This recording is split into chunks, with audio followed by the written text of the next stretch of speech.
Hello everyone, I am Tacit, and today I'm going to be going over a bunch of teams and strategy for the new Gems of War faction of the Obsidian Depths. Of course, this is associated to the Kingdom of Hellcrag as a brown-purple. As far as the layout of the delve, it is very similar to that of Hall of Guardians, though unfortunately with a pretty much a worse layout. Like, it's still the square, but it has one whole less treasure room, as well as a 5-room path to get to the end, which is very unfortunate, instead of just a standard 3, or ideally a 3. However, it does have 3 treasure rooms. The 3 all the way at the bottom are guaranteed treasure rooms every single time. All 3 of these down here. And if you're going to do the rush method, unfortunately, it is the tied longest path all the way at the top, kind of an upside down U-shape over there, and you're just going to want to go there. As far as multiplier order, you're generally going straight to the middle, taking out to the side, and then taking the multiplier rooms as needed, or taking the treasure rooms as needed, based on their multipliers that they happen to have.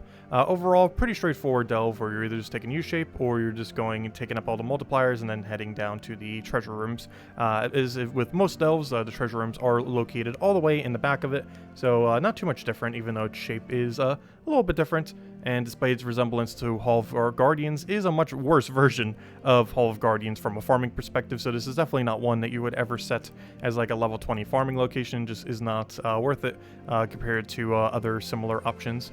Anyways, as far as the weapon, it is pretty noteworthy to mention, as the weapon for this place is probably its most relevant aspect, even more so than its troops. So this weapon is going to be available during every single one of these events, as per usual. Normally this is every single Tuesday event for the Kingdom, so if you don't end up getting it by the end of this weekend, don't worry. You can end up getting it as well and get up the resources for it next week's Tuesday. Not Tuesday in a couple days from now, but Tuesday of the following week after that, as that will be the faction again for the Obsidian Depths, so you'll be able to go and get the Obsidian Labrum.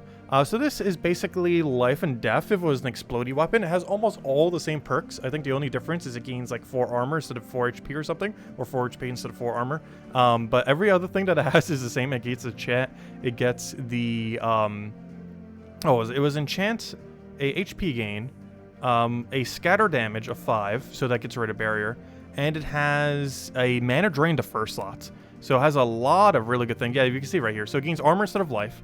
It has enchant. It has drain 3 to first, and it has 5 scatter. It is the exact same as life and death, except life and death gains 4 life instead of 4 armor. However, it is missing bless, mostly because life and death does have bless off itself, off the weapon's actual ability, whereas unfortunately this is missing that. This would have been absolutely insane if it had both bless and enchant and had this explode mechanic. Unfortunately, it is missing the bless part. However, you could use some metals to kind of offset that using some Orpheus's, and hope that's enough. But yes, it explodes basically the entire board.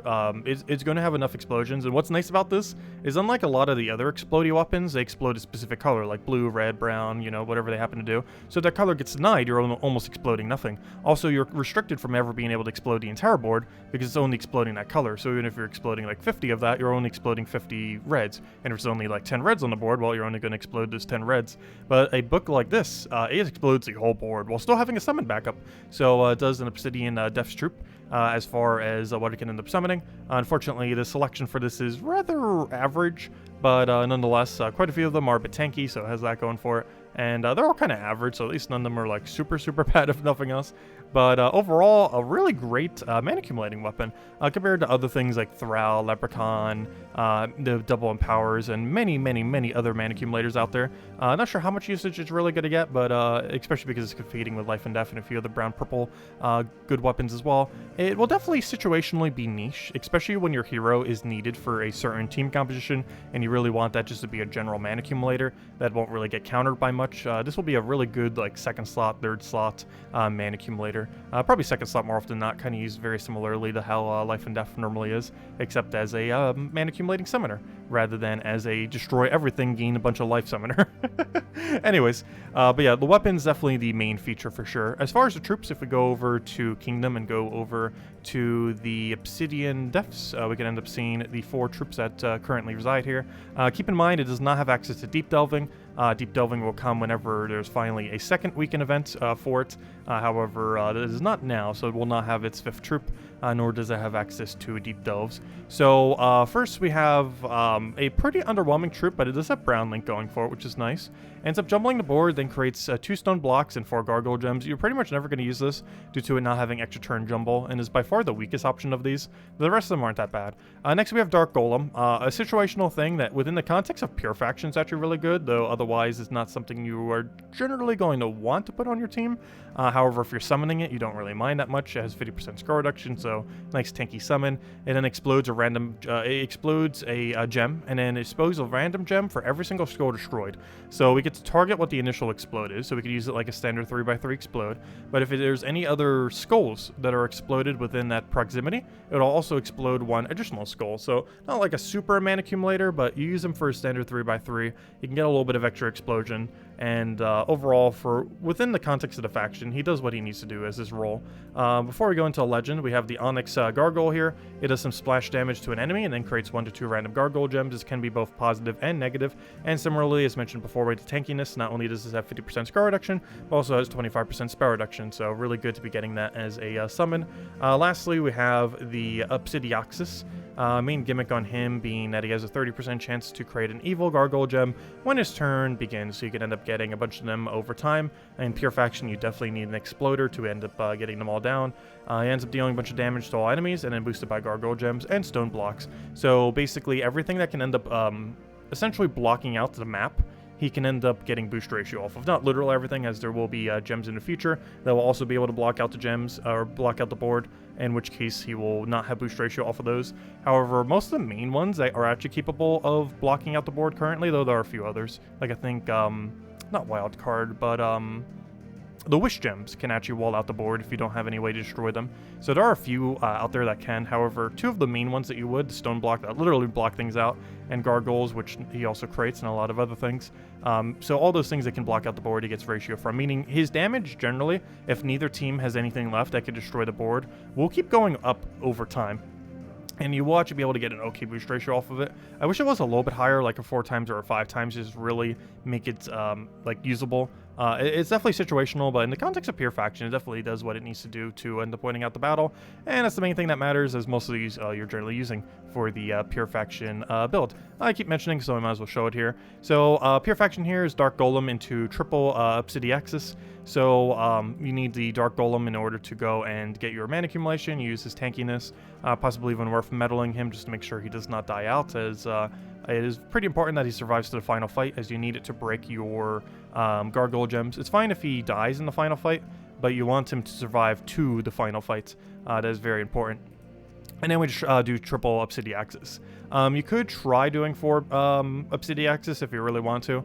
This can help you get through the delve a little bit quicker. The biggest issue with this is on the final fight, you have no way, well, on any of the battles, but particularly it'll be an issue on the final fight, where you have no way to actually break the gargoyle gems. So you're almost on a timer for when everything will end up getting mana drained. So while the enemy will also be disabled by this, if they have even a single way to still destroy the board, it's going to be very detrimental. And while their way to do so isn't first slot, is still generally advised to have one yourself, and just get the value from all the gargoyle gems on the board.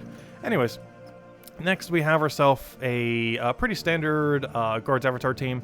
He's basically the Rowain when you can't use Rowain. We're using it with Thrall Leprechaun. You can replace Thrall or Leprechaun with your hero to get hero class XP if you so choose. This one happens not to, but you could definitely go down that route. It will also make it a little bit safer with your tankiness. Next we have ourselves an Iron Gazoogoth, very similar Thrall Leprechaun combo for mass mana accumulation. Throw down the Leprechaun, throw down Thrall, have infinite mana, keep casting, win. Pretty standard. Next we have ourselves the double Chalcedony. Obviously Chalcedony being a insanely good mana accumulator that is pretty much like a Mythic Plus troop. Even though it is a much lower rarity, you could just keep looping with it over and over again. It's looped even more by the fact we have Perpetual Brownstorm, so never will we not have Brownstorm. And this also ends up just using the Obsidian Labrum, because why not?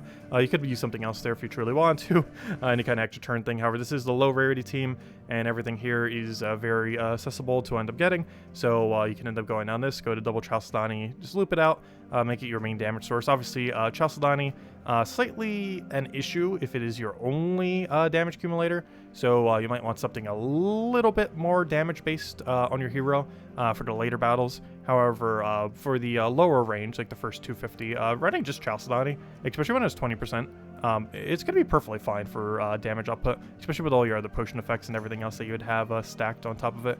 But anyways, that's the rundown on the faction. Overall, a pretty average faction that does bring a couple more ways to end up doing the gargoyle gem mechanic, with the main thing that's actually being useful from it being the book, the weapon. And I didn't mention it earlier, however, you can also get that weapon in Soulforge. So if you don't want to get it with gems, if you happen not want to touch it that way, you can get it with those resources in Soulforge. So you can do it either way, and if you don't get it by the end this weekend, it will be for every Tuesday event during Hellcrag weeks, and we do have a Hellcrag week right around the week, not next week, but the following week, which is like, what, 8 days from now?